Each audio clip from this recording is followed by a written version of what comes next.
কি পরিমাণ দুর্নীতি এবং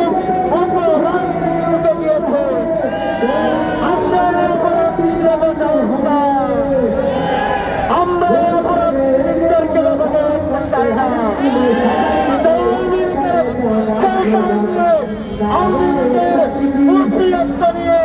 আওয়ামী লীগের অভিভাবকত্ব নিয়ে এই সভাকে তাদেরকে রাখতে চাই না।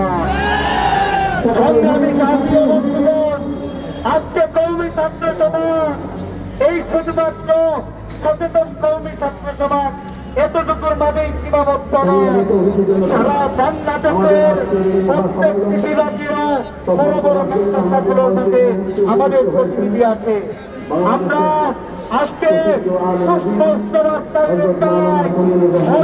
বিলম্বে তারা দায়িত্বশীলতার জায়গায় বসে আমাদেরকে গত 16 বছর সরকারের গোলামি করিয়েছে।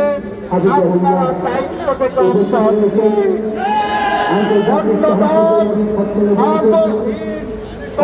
ছাত্র জনতা আপনাদেরকে ছাড়বে না।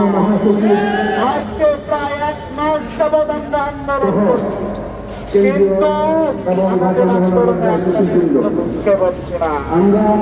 হুঁশিয়ারি দিয়ে অনতিবিলম্বে আপনারা আপনাদের জায়গা ক্লিয়ার করে এবং আমাদের সবাইকে মুক্ত করুন।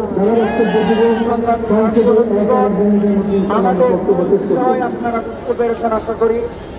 দফাকুল মাদারিস বাংলাদেশ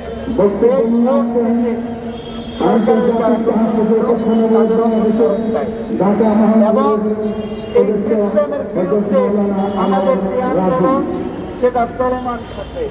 এখন আমরা অল্প সময় বিক্ষোভ মিছিল করব এবং এই দিকে আমরা ইনশাল্লাহ বের হয়ে যাব।